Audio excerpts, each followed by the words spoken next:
ሰላም ጤና ይስጥልን እንደምን አደራችሁ እንደምን አረፈዳችሁ ውድ አድማጭ ተመልካቾቻችን ውድ ቤተሰቦቼ ዛሬ ስለ ዓለም ዋንጫ ወሳኝ ደስ የሚሉ መረጃዎችን ይዤላችሁ ቀርብ ያለው የሚገርም ነው። እነሆ የ2016ቱ የዓለም ዋንጫ ሊጀምር አንድ ቀን ብቻ ቀረው። ነገ ሐሙስ ከምሽቱ 4 ሰዓት ላይ በአስተማጮ ይከፈታል። በይፋ ጨዋታው ይጀመራል ማለት ነው። ይሄውም በ48 ሀገራትን የያዘው የ2026ቱ የዓለም ዋንጫ በሜክሲኮ አሜሪካና ካናዳ ጥምረት የሚዘጋጀው ይህ የዓለም ዋንጫ ዛሬ 4 ሰዓት ላይ በሁለት ቡድኖች መካከል በሚደረገው በሜክሲኮና ከደቡብ አፍሪካ ሜክሲኮ ከደቡብ አፍሪካ በምታረገው የመክፈቻ ጨዋታ በይፋ ይከፈታል። ብዙ ሀገራቶች ሀሳባቸውን እየገለጹ ይገኛሉ። ሙቀቱ እጅግ አስቸጋሪ ነው፣ ሙቀቱ አስቸግሮናል እያሉ በአሜሪካ ያለው ሙቀት ለብዙ ክለቦች አስቸጋሪ መሆኑን እየገለጹ ይገኛሉ።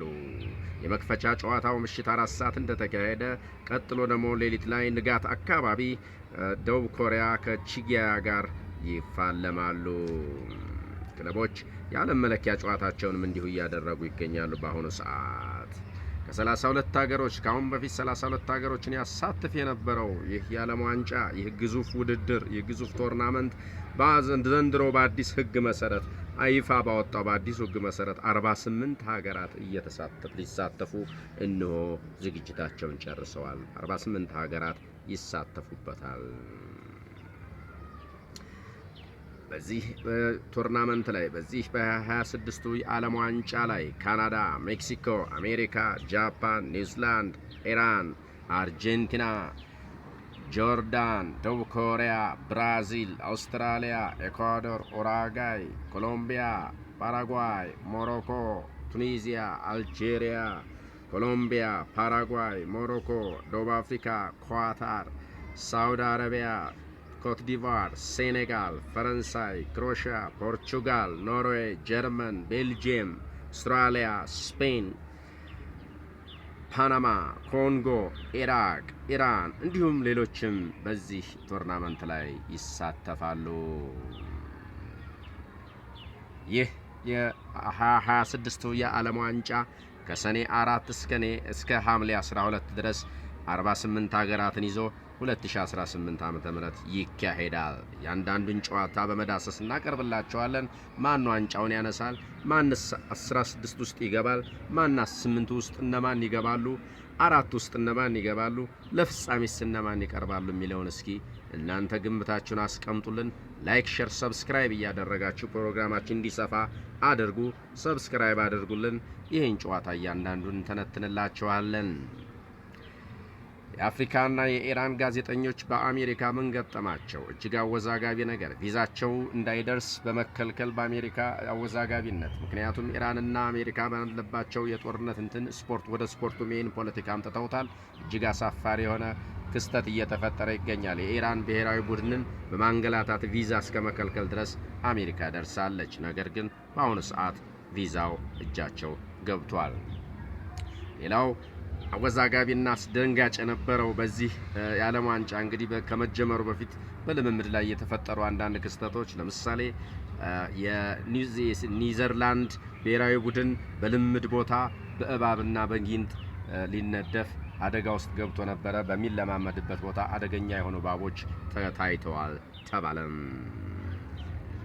የፈረንሳይ ክለብ ሌላው ችግር የገጠመው ውዝግብ የገጠመው በዚህ የዓለም ዋንጫ አንዱ ክለብ ሆኗል። ይኸውም ክሊያን ምባፔ ለምን አንበልነቱ ለኔ አልተሰጠኝም፣ ኒኮሎ ካንቴ አንበልነቱን ሲወስድ ለኔ ለምን አልተሰጠኝም በማለት ቡድኑን በመበጥበጥ ላይ ይገኛል። አንበልነቱ ለኔ ይገባኛል በማለት ሌላ ችግርን በብሔራዊ ቡድኑ ላይ ፈጥሯል።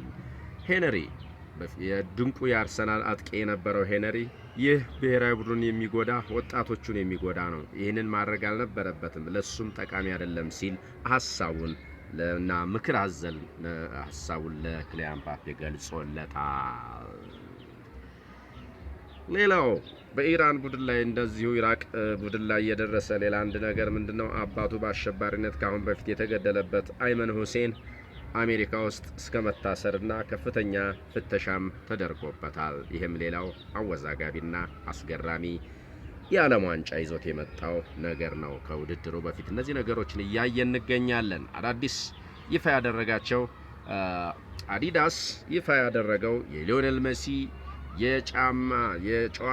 የመጫወቻ ጫማ እጅግ እያነጋገረ ይገኛል። ስታንዳርዱን የጠበቀ እጅግ አስደናቂ የሆነ ይህንን ቶርናመንት ሜሲ የሚያስታውስበትን የሜሲን ችሎታ ያማከለ አስገራሚ ጫማ አሰርቶለታል። እነሆ ከተመሰረተ 96 ዓመታትን ያስቆጠረው አንጋፋው የ2026 የዓለም ዋንጫ ለ1000ኛ ጊዜ ጨዋታውን ያቀርባል ማለት ነው። ገናኖቹ ታሪካዊ ኮከቦችን በዚህ በብዙ ዓመታት ታሪክ ሲያስተዋውቅ፣ ሕይወታቸውን ሲቀይር፣ ታሪክ ሲሰራ፣ አንዳንዱ ውድቀት ሲያስተናግድ ያስተናገደው የ96ቱ ዓመት አንጋፋው የዓለም ዋንጫ እነሆ ነገ ሐሙስ 4 ሰዓት ከምሽቱ በይፋ ይጀመራል። ጤና ይስጥልን አድማጮቻችን፣ እንደምን አደራችሁ? እንደምን አረፈዳችሁ? በዚሁ ውድድር ላይ እንደገናኖቹን የዓለማችንን ኮከቦች ለሊዮኔል ሜሲና ክርስቲያኖ ሮናልዶን እንመለከታለን። እነሱም ለ6 ጊዜ የሚሳተፉበት ይሄ ውድድር ይሆናል ማለት ነው። ምን ይፈጠራል የሚለውን በሂደት ደግሞ እያየን እናቀርብላችኋለን። አድማጭ ተመልካቾቻችን ላይክ፣ ሼር፣ ሰብስክራይብ እያደረጋችሁ ፕሮግራማችን እንዲሰፋ አድርጉ። አሜሪካ ኢራን ላይ ያደረገች ያለችው ጫና እጅግ አሳፋሪ ነው። ቪዛ እስከ መከልከል ድረስ ደርሰዋል። አሁን ግን ቪዛውን አግኝተው በብሔራዊ ቡድኑ በውድድሩ ውስጥ ለመሳተፍ ቁርጥ ሆነዋል፣ እርግጠኛ ሆነዋል ማለት ነው። ፊፋ የሙዚቃ መሳሪያዎችን እንደ ኢምቢልታና ነጋሪት ያሉ የሙዚቃ መሳሪያዎችን በቶርናመንቱ ላይ እንዳይጠቀሙ ክልከላ አስተላለፈ። እኒና ሌሎችንም አስገራሚ የሆኑ ነገሮችን እናቀርብላችኋለን። በመቀጠል ደግሞ ምድብ ሀገራትን በሚቀጥለው ፕሮግራማችን እናቀርባለን። እያንዳንዱን እየተነተንን ከፕሮግራሙ መክፈቻ በፊት እናቀርብላችኋለን። እስከዛው ላይክ፣ ሼር፣ ሰብስክራይብ አድርጉ። ሰላም ጤና ይስጥልን። ቻው